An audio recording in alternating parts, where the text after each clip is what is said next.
Professionnels du bâtiment ou particuliers, pour vos articles de bricolage et de construction, choisissez Batimax. Batimax, la qualité au meilleur prix. Manolotra anao ny fampalalam-baovao. La 4G Batelma vous présente Ny vaovao. Pour votre sécurité et votre confort, de nouveaux services, de nouvelles couleurs, de nouvelles stations.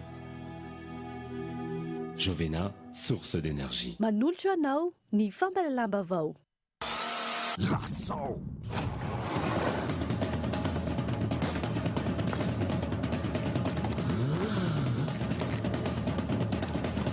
XXL. Manolotra anao ny vaovao. Mampatanjaka vokarin'ny orinasa Star. Blue Line TV safidy tsara indrindra manolotra anao. Ny fampalalam-baovao. VTI Manolotra anao ny fampalalam-baovao.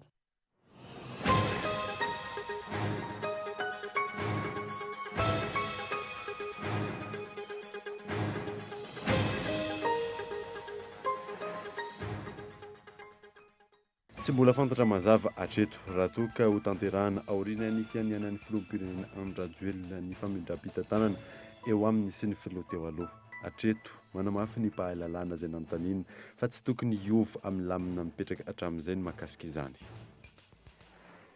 Taratry ny fanajana lalam-panorenana sy ny mahatany republikana ny Madagasikara ny tsy fisian'ny fitaom-pivavahana mandritry ny fanaovan'ny filohan'ny republika fianianany sabotsy ho avy izao. Tsy tokony afangaro ny sehatry ny finoana sy ny raharaha politika raha ny fanazavana.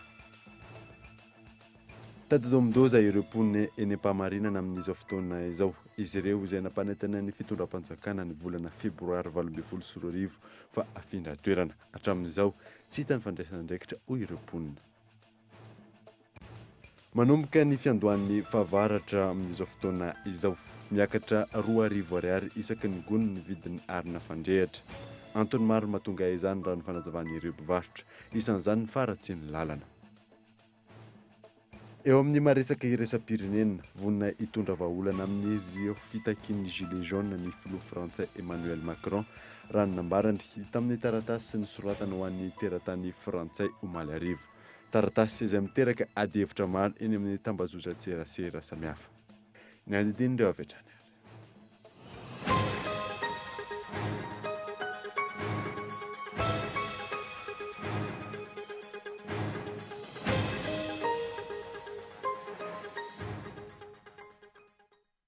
Miaraba tompoko lasy sy tompoko vavy miaraba ihany koa ireo any amin'ny faritra ireo manaraka ny vaovao Ankolo TV amin'ny alalan'ny DSTV Antsirana sy TNTV Fianaratsoa.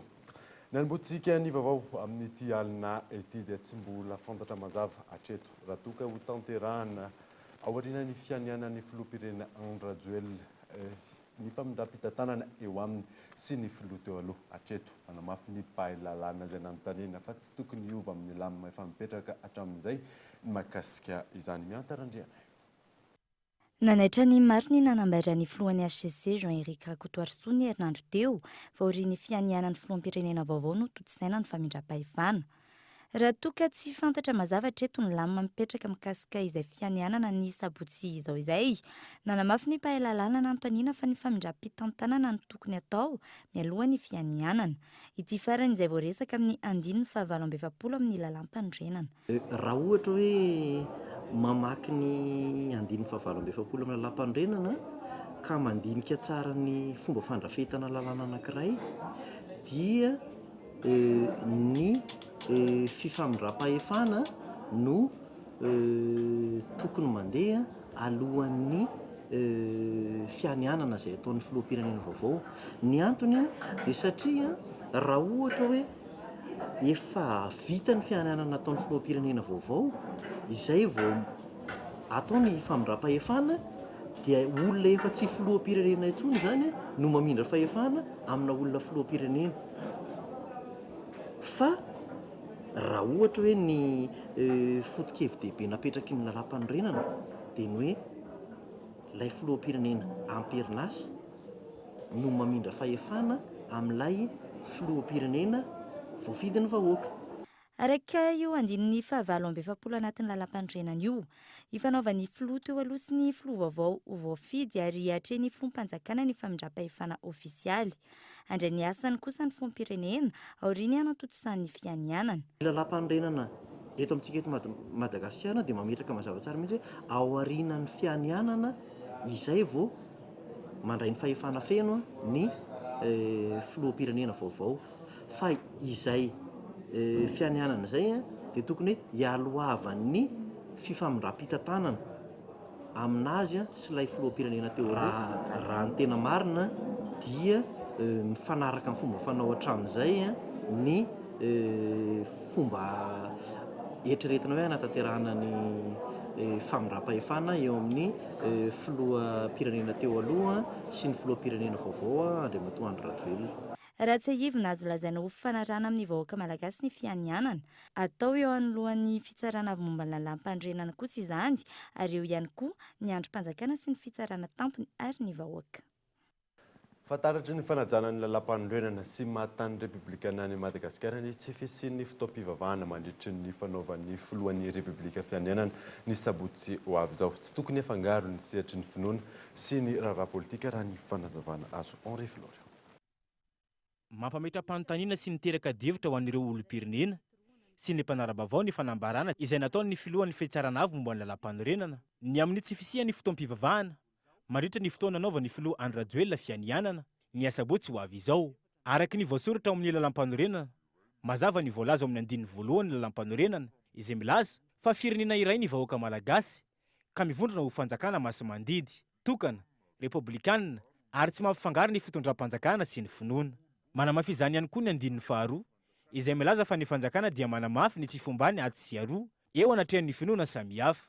Ny tsy fisian'ny fotoam-pivavahana amin'ny fanaovana fianianana izay taratra sahady amin'ny fanajana ny lalam-panorenana. Efa mazava ho azy ilay satria na ny lalam-panorenantsika ao amin'ny artikla 1 andininy voalohany dia efa milaza hoe État laïque Madagasikara zany. Dia amin'ny artikla faharoa izy mbola manamafy an'izay hoe hanamafisana ny fisarahan'ny fitondram-panjakana sy ny fiangonana sy ny mpitondra fiangonana nametrahana izay zavatra izay. Tany-tan-dalantsika tena anara-dalàna dia mazava be ny tenin'ny présidentin'ny filohan'ny fisarana vombana lalam-panorenana hoe izay ny tsy maintsy atao hoe tsy misy idiran'ny fivavahana, tsy misy idiran'ny baiboly ao anatin'ny fanaovana fianianana. Tena marina manara-dalàna tokoa izy zany amin'izay. Taratry ny fanarahan-dalàna hatraty am-boalohany mihitsy zany izay zavatra hoe anara-dalàna ny mpitondra ho avy eo. Izany hoe izay itarian'ny filoha Andry Rajoelina zany anara-dalàna tokoa izy ary mbola namafisako azy ary tena ohatrany hoe ampandala ny tena mamalagasy ny malagasy. Fampitodiana ny olom-pirenena ijery sy amantitra misimisy kokoa ny lalam-panorenana. Ny fampiarana mazava ny lalam-panorenana no tandrona iray lehibe tokony hajaina eto amin'ny tany Repoblika ny Madagasikara. Misy zavatra hoe tsara zao zavatra trangan-javatra zao dia hoe mampitodika ny olona hitodika kely any amin'ilay lalam-panorenana. Dia za zany fanentanako hoe aleo averina hazavaina mihitsy ny dikan'ilay hoe ilay ICT io ao anaty lalam-panorenana io mba-bazavana azy tsara. Io araka lalam-panorenana satria hitako mihitsy ny zavatra tiana atao dia hoe ity ilay lalam-panorenana dia tonga dia ampiarina io.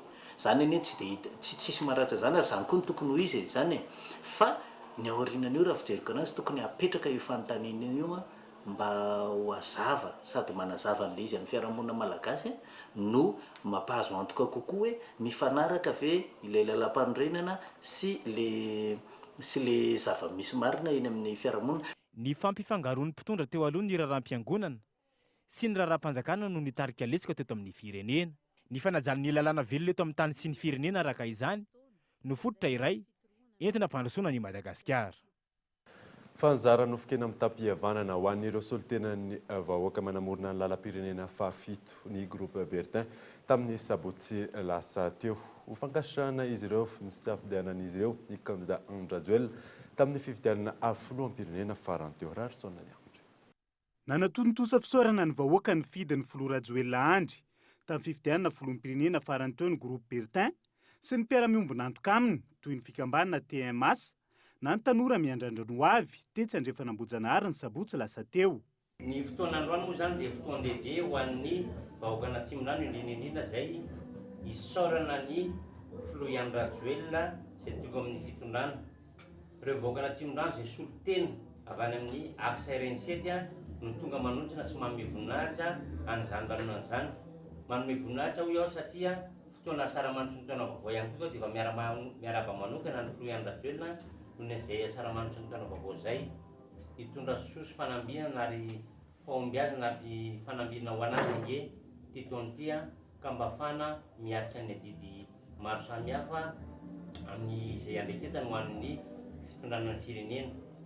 Faharoa, ny groupe Bertin izay tarihan'ny sénateur Bertin dia sy ireo miaraka amin'ny rehetra ny TMS, ny Lafatra, ny Havana, ny AFF sy ireo izay tsy voatonona amin'ny association hafa eto dia matoky izahay fa hiara-dia aminao ary hanome toky amin'ny ataoko hoe fifanomezan-tanana tolo-kevitra amin'ny fiaraha-miasa hanatanterahana an'ilay velorano izay nitanterahana sy nilazaina tamin'ny vahoaka malagasy.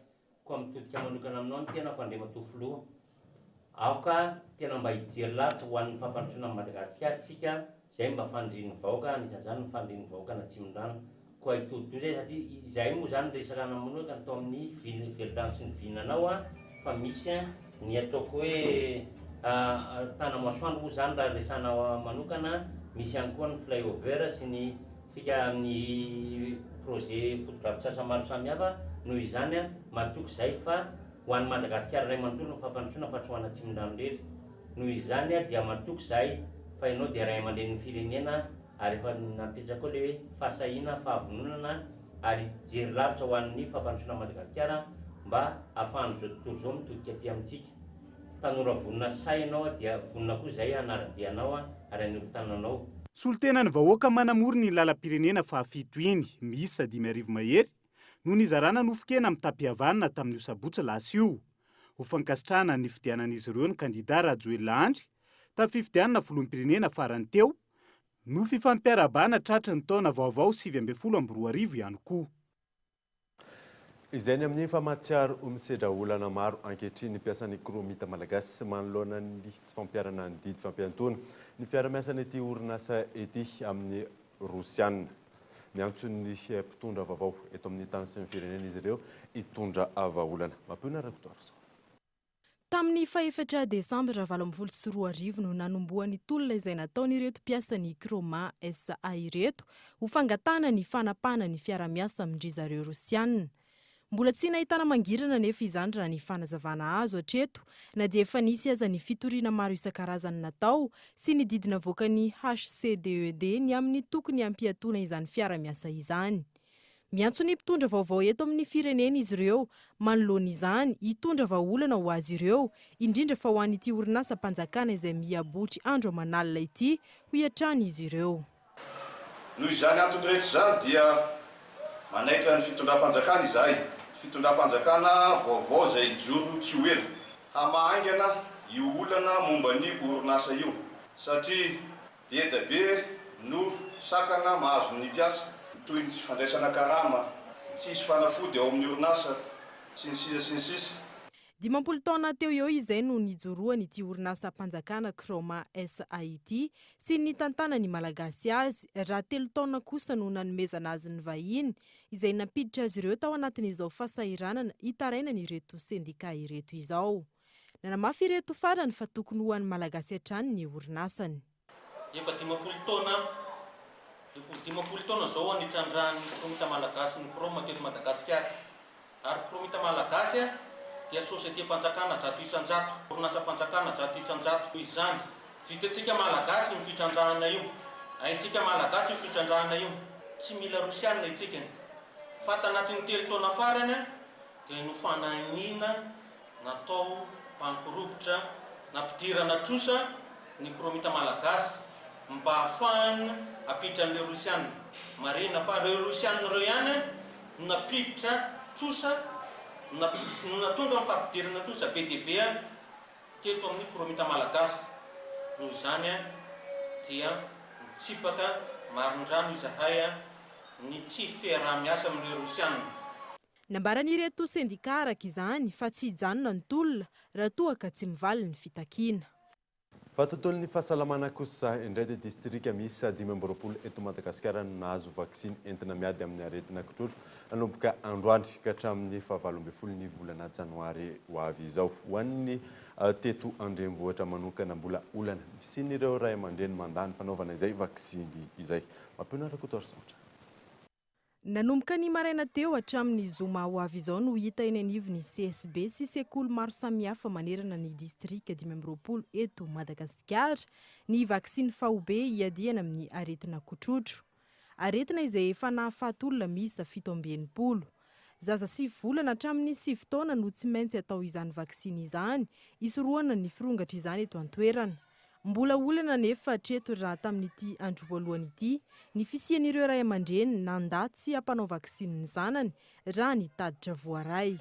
Misy fiomanana ara-teknika maro sy fitediavana loharam-bola nanaovana azy ity ka dia afaka manatotosa izany isika manomboka androany fa 14 volana janoary ka mandrisiterinandro manontolo ity no naovana izany vaksiny izany. Ny zavatra nafinaritra dia navitrika indray aman-dreny satria fa nanendrasana ela izy ity lahatra mihitsy tamin'ny fanaovana vaksiny. Nisy teny amin'ny tobim-pahasalamana, nisy teny amin'ny fokotany maro isan-karazany amin'ireo distrika 12 ary nisy koa ny teny amin'ny sekoly. Fa teny amin'ny sekoly misy fanamariana kely. Marina fa be dabe ireo ankizy izay navelandray aman-dreny ho atao vaksiny. Fa nisy nefa ny vitsivitsy na gaga mihitsy tsy nomeny ray aman-dreny alalana. Loza nefa dia ireo zanak'olona tsy atao vaksiny ireo foana ilay mpitondra loza ho antsika. Ka eto zany dia manentana ny ray aman-dreny rehetra mba hanaika izany fanaovam-vaksiny izany. Tsy misy ahina ho hiatrany ny fanazavana ny fanaovam-vaksiny fa natao indrindra hiarovana ny zaza mbola tsy vita vaksiny amin'ny aretina kitrotro ary hanamafisana hatrany ny hery fiarovana ho an'ireo efa navita tamin'ny fahakely. Ina moa ny aton'izao fahabetsahana aretina kitrotro izao vokatry ny tsy fanaovana vaksiny nandritry ny taona maro 10 taona miangona amin'izao fotoana izao dia mipoaka io zavatra io. Ohatra vaksiny rehetra zany misy manavinavy kely zavatra mandalo kely dia ny tena tsara moa zany dia efa mihina fampidinana hafanana kely efa indreny zaza rehetra zany efa vita ny vaksiny dia mihinana ny fampidinana hafanana kely iny arakaraky ny taonany zany reo an'ny herintaona midina moa zany dia ohatra hoe mana comprimé fefany ianao dia manome fefany hatramin'ny 5 taona dia manome atsasany ohatrohatr'izay zany hatramin'ny 7 taona dia efa mihinana ray na fa ohatra 20 kilao izy na le sirop ny mpanao vaksiny zany dia afaka mameantsika torohevitra momba izay zavatra izay. Namafisy ny tompona ndraikitra hatrany fa raha zaza iray tsy vita vaksiny dia mety hamindra amin'ny zaza maromaro manodidina azy. Ireo distrika anisan'ny tena voakasika akaiky tamin'ity aretina kitrotro ity no nisitraka izany vaksiny izany tamin'ity andiany voalohany ity. Hitoy manerana ny Madagasikara kosa izany hetsika fanaovam-vaksiny izany manomboka amin'ny volana febroary izao ho famongorana tanteraka ny valana aretina raha ny fanazavana azo. Raha ny tsy fampiny rotsakorany no nambaran'ny eo anivon'ny Tsirama ho antony mahatonga ny fahatapahan-jiro teo aloha. Mbola mitohy anefa izany ankehitriny amin'izao fotoana mahabe orana izao ka mampametitra mpanontaniana ny mpanjifa. Henri Fleur. Voalaza teo aloha fa ny tsy fampiny rotsakorana izay manodina ny milina mpamokatra herinaratra no antony nahatonga ny fahatapahan-jiro lavareny nisy teo aloha. Nampametra mpanontaniana ny mpanjifa nefa ankehitriny fa arakaraky ny fisian'ny rotsakorana no nampisy indray ny fahatapahan'ny jiro ny Jirama izay tsy misy fampalazana mialoha akory. Ankoatra ny fiakaran'ny vidin'ny herinaratra, miteraka fiantraikan'ny goavana eo amin'ny asa fivelomany ihany koa ny fahatapahan-jiro lavareny izay maharitra ora maro mihitsy indraindray. Eo ihany koa ny fahasimban'ny fitaovana ao an-tokantrano sy ny maro hafa. Tena zavatra mampalahelo an'ilay Jirama aloha faktura aloha foana. Indraindray ary tara kely dia manapaka izy nefa antena ilana an'ilay jiro ao amin'ilay vaovao. Mazana misy manomboka mihitsy zany vaovao no tapaka ny jiro. Mampijaly mihitsy indray amin'ny tena ilana jiro zany misy foana le rupture amin'izy. Zany hoe tsisy filazany. Ka ny angatany Jirama mihitsy mba tsy tapatapahana mihitsy rehefa mba rany any amin'ny 20 alina izy tapaka tsy mampanina nefa dia ao amin'ny fotoana ilana azy any manapaka azy zay tena mampanina. Vidin'ny jiro aloha dia miakatra. Dia izy facture taloha zao manatombo maniny tsy fa arivo latsaka ny arivo zao mihoatra amin'ny anay. Manatombo zany takiny taloha facture. Verina tanteraka mihitsy ny délestage Tsy fantatra nefa ny hoe inona ny andraikitra fepetra raisin'ny zareo tompony andraikitra amin'ny jirama mikasika an'izay satria betsaka ny fitaovana simba ny asa tsy mandeha amin'ny ankapobeny nefa ny facture tsisy délestage fa miakatra andro aman'alina foana ihany koa dia atsipy any aminareo tompony andraikitra zany hoe mba jereo ilay fiainam-bahoaka zany tsy fandraisana andraikitra manokana mihitsy ary fanaovana tsy rambona ny fiainam-bahoaka amin'ny ankapobeny mihitsy zany satria raha tsy fahampian'ny orana ange raha mahita fa fotoana ny orana zao ary tena latsaka ny orana zao teo nefa ny vao maika maninona mbola misy foana izay délestage zay ome fahafa-po zany zay tahaka ny fandoavana ny vola izay aloha aminareo isam-bolana tsy tapaka mihitsy na dia miakatra hatrany ary ny facture dia mba ataovy afa-po ohatr'izay koa zany izay mpanjifa ny jiro sy rano malagasy. Amin'ny lafin'ny asa aloha nanay dia fampiasana herinaratra misy ilay asan'olona tena be daveo zany tsy vita maromaro misy zany tsy vita ny jirama zany mba tokony mba andinika mba hijery kely an'ilay toe-java-tsotra satria lasana ilay asanay ary na ilay famelomana vady aman-jara niezaka nanatina ny tompona andraikitra teo anivon'ny jirama ny mpanao gazetiny Kolo TV FM anao fanadidina amin'ny antony mahatonga ny fahatapahan-jiro ankehitriny fa tsy voaray mihitsy fa nilaza izy ireo fa mbola ao anatin'ny fivoriana hatrany ny mpanjifa nefa dia miandry fanazavana avy amin'ity orinasa mpamokatra herinaratra sy rano fisotro ity amin'ny antony mahatonga ny fahatapahan-jiro matetika io sy ny tsy fampian'ny rano tonga eny amin'ny tokantranon'ny mpanjifa sy ireny mpampondrano tokon'olona ireny. Fatadidiamin-doza ireo mponina eny am-pamarinana amin'izao fotoana izao izy ireo izay nampanetana ny fitondram-panjakana ny volana febroary 2024 mifindra toerana hatramin'izao tsy hita ny fandraisana andraikitra hoy ireo mponina Piona Saina. Herintaona ty aorian'ny tranga teny am-pamarinana izay namoizana ain'olona 7 vokatry ny fianjeran'ny vato lehibe teny an-toerana tsy hita ny fandraisana andraikitry ny fanjakana hoy ireo mponina. Izy ireo izay nampanantenain'ny Prime Ministre teo aloha Solonandrasana Olivier fa afindra toerana ary omena trano eny Ambohidratrimo ary onerana. Saingy hatreto nijanona ho fampanantenana ihany izany hoy ireo mponina. Tsisy toy antsony 30 millions ve nosoratan'ny président Pokitaninay hoe mena 30 millions reo dia mifindra ny akaikina Ambohidratrimo.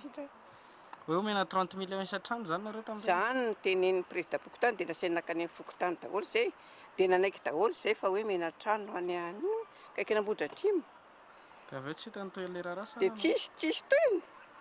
tsisy toyny mihitsy vato te tsara tsy hita. Miteniteny an'izany fotsiny zareo fa atao tsy hitako izay hoe trano amin-drananay zany hoe toerana tsisy. Izay ilay resaka nandeha nefa ny aveo ilay izy tsy nitohizany zareo fa mijanona aveo. Taninay ity dia tsy maintsy hety ihany izay miaritra eto na inona mitranga dia tsy maintsy hety ihany izany. Ankoatra ireo eny am-pahamarinana, saika mitebiteby avokoa ny ankamaroan'ny olona amin'izao fotoana izao. Indrindra taoriny ny rotsakorana ny CCS teto Antananarivo izay niteraka fahasimbana maro. Toa ity eto Antsahabe ity niotsaka ny sisin'ny arabe.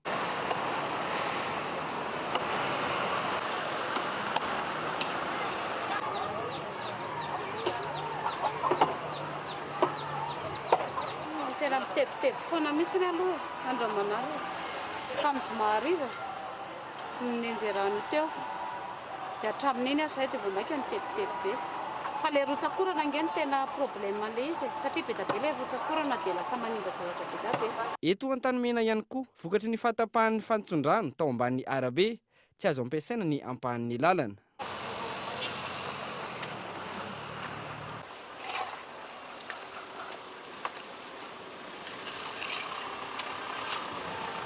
Nanomboka tamin'ny fiandohan'ny taona trano miisa 5 no nahina hitera-doza ka tsy maintsy nandraisana fepetra hoy ny teo anivo ny sampana mpamonjy vona etsy Tsaralalàna. Tena nisy ny akony indrindrindrindra teo amin'ny fitsahana sy ny trano. Nisy teo amin'ny 5 teo trano. Ny asan'ny mpamonjy vona zany misy anankiroa. Misy raha ohatra hoe anao le hazo zany hoe an'le tompony le fangatana dia misy participation. Fa raha ihany amin'ny public izy ohatra hoe hazo moron-dalana ireny dia ireny tonga dia maimaipoana. Ilaina ny fahamaloan'ny rehetra ny vanim-potoana toy izao.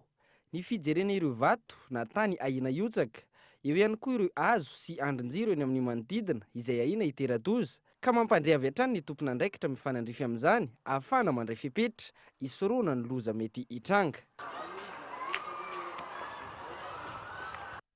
tonga eto amin'ny fotoana ny dokavatra atao anatin'ny fampahalalam-baovao isika amin'izao fotoana izao aoriana izay ny atatsika ny fiakaran'ny vidina arina fandrehatra feo ihany koa ireo fitaovana fiarovana amin'ny orana amin'izao fotoana ny fahavaratra izao rehefa aveo ary.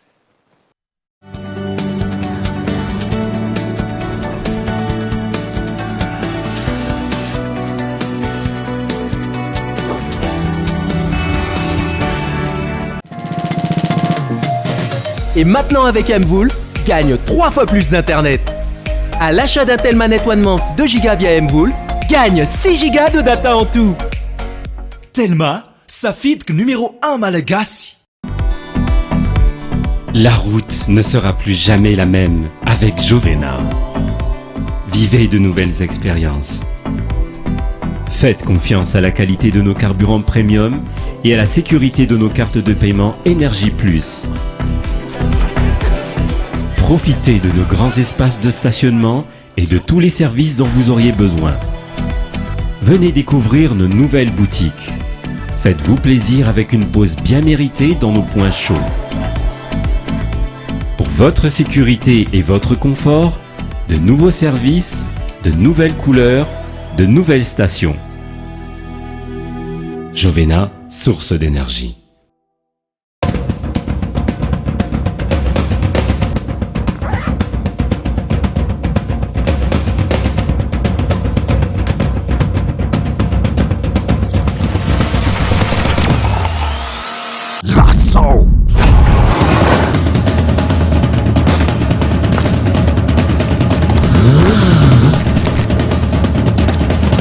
XXL AC Win tanjakao zava-pisotro mampatanjaka vokarin'ny orinasa Star.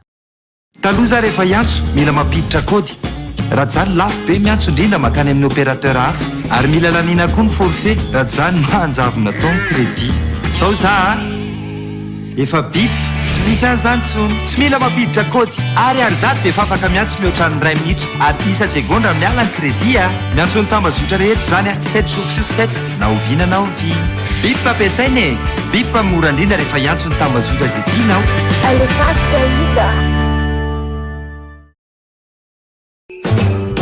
VTI, une société de conception, de fabrication, d'installation de portes et fenêtres en aluminium, volets roulants, rideaux métalliques, vérandas, ainsi que vente de vitres et tôles, vous propose la gamme de produits adaptés à votre projet et budget. Et rendez-vous chez VTI à environ 150 mètres de Galanat à la Tamate.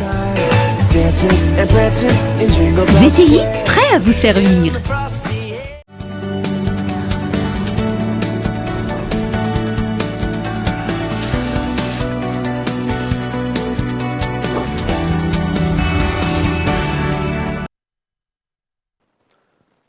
Veny eto amin'ny fampahalalam-baovao isika la haine condamne izay indray no horonan-tsara raha antsika noalina eto amin'ny Cool TV.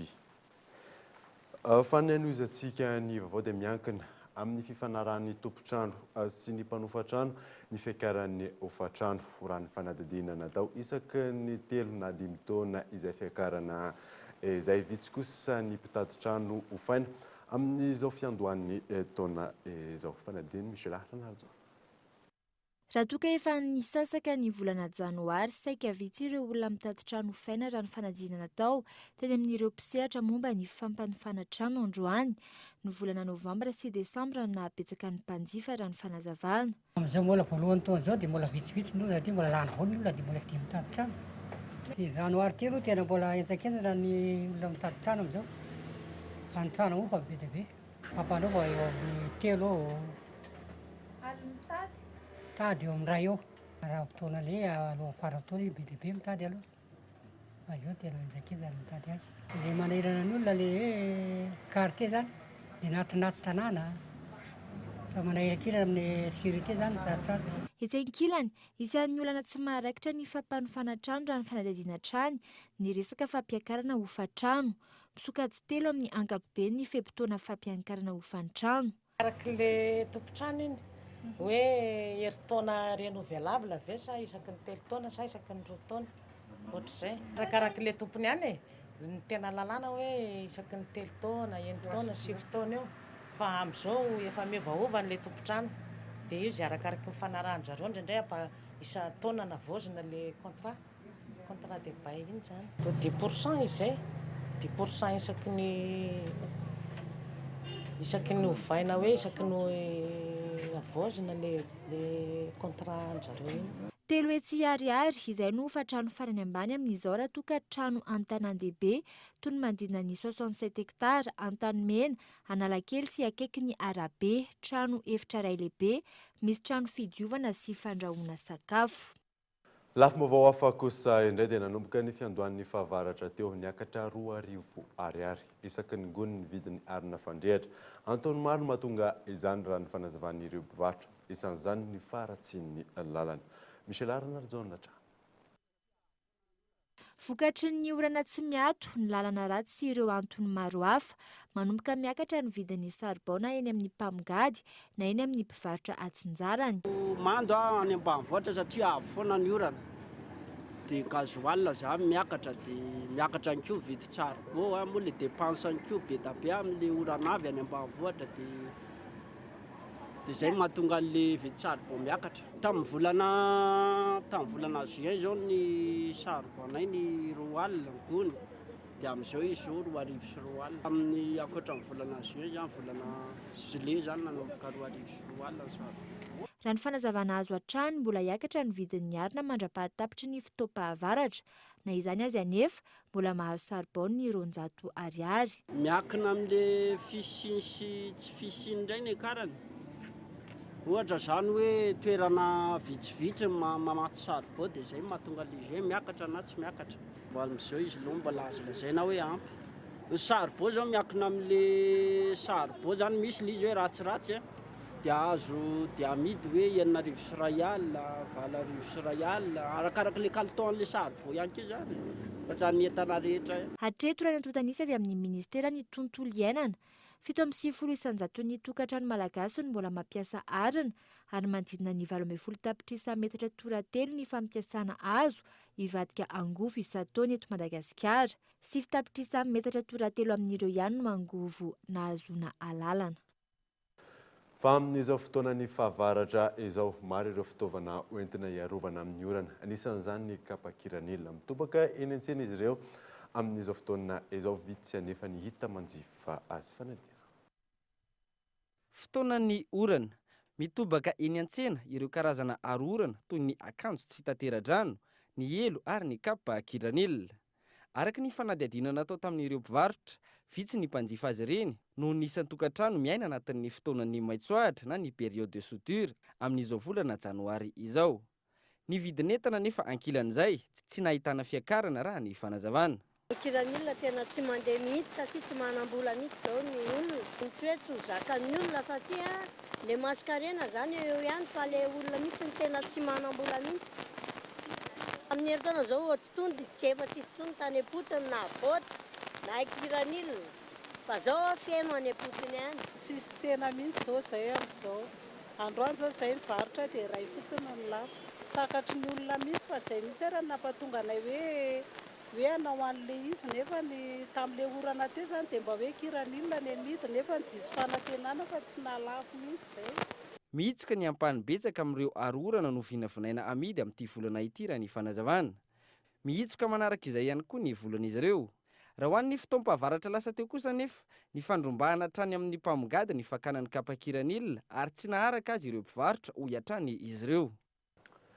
Eo amin'ny maresaka iraisam-pirenena kosa indray dia vonina ny tondra vahaolana ho amin'ireo fitakian'ny gilet jaune ny filoha frantsay Emmanuel Macron raha nanambarana tamin'ny taratasy nosoratana ho an'ireo teratany frantsay omaly arivo. Taratasy izay miteraka adihevitra maro eny amin'ny tambazotra tseratsera samihafa eny fanadina. Roa volana taoriany fanombohan'ny hetsika ireo gilet jaune ao Frantsa, nanoratra taratasy ho an'ny teratany frantsay ny filoha Emmanuel Macron omaly arivo. Ny antso ny teratany rehetra ndray anjara amin'ny adihevitra ny tenany mikasika ireo teboka fototra ny fihetsiketsehan'ireo gilet jaune mandidina ny 4,000 alina ny toerana ary nilaza fa hamatika ny atezeran'izy ireo vahaolana mahana ny krizy. Isan'ireo teboka ireo ny araketra, ny rafitra hitondrana ny fiarahamonina na ny modèle social, ny demokrasia, ny andrim-panjakana ny toerana, ny resaka ekôlôjia, ny fifindramonina ary ny tsy fiandaniana amin'ny finoana na ny laïcité. Nanome tokony hanatsoaka fehi-kevitra sy handray fanapahan-kevitra ny filoham-pirenena Macron amin'ny fiatrehana ny jinika rahampitso. Anisan'ny teboka tsy tian'ny filoha frantsay asiana jevitra kosa ny mikasika ny fandraisana mpitsoponenana na ny droit d'asile. Tsy dia hiresaka mikasika ny fanamelohana ho faty ihany koa ny tenany mandritra io ajevitra io, na nilaza azy izy tao anatin'ny taratasy nosoratany fa tsy hisy ny fanontaniana tsy azo apetraka. Ity taratasy ity ihany koa izay niteraka fanehoan-kevitra maro teo amin'ny tambazotra sosialy, indrindra ireo tsy mankasitraka ny politika entin'ny filoha frantsay Emmanuel Macron. Nisy tamin'ireo gilets jaunes ohatra no nilaza fa andalam-be ny tokony isian'ny ajevitra iarahany amin'ny filoha fa tsy anaty hevitra. Isy ihany koa ireo nilaza fa fangatahan'andro sy fiezahana hitazomana ny toerany no ataon'ny filoha Macron manoloana ny fitakian'ny olona ny fialany. Dia izay namarina vaovao tamin'ity alina ity, ankasitrany ianao nanaraka izany. Mandrosoasina daholo.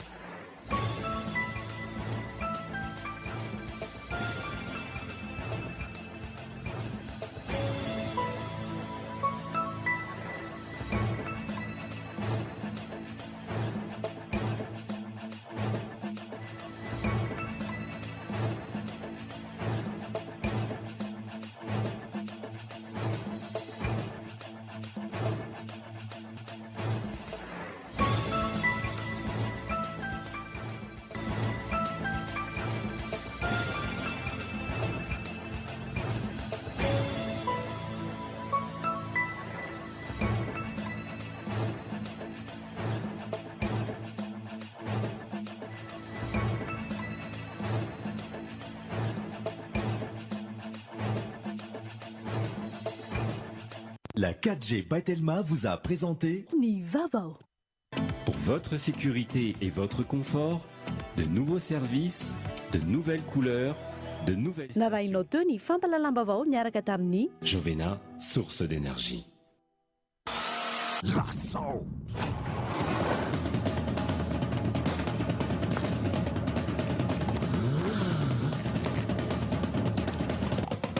XXL. nanolotra ho anao teo ny vaovao. Mampatanjaka vokarin'ny orinasa Star. Blue Line TV safidy tsara indrindra nanolotra anao teo ny fampalalam-baovao. Narainao teo ny fampalalam-baovao niaraka tamin'ny VTI, prêt à vous servir. Batimax vous propose sa gamme de luminaires rustiques en suspension avec applique pour tous les modèles à 70% de remise. Offre valable jusqu'à épuisement du stock. Alors, n'attendez pas. Batimax, la qualité au meilleur prix. Nanolotra anao teo ny fampalalam-baovao.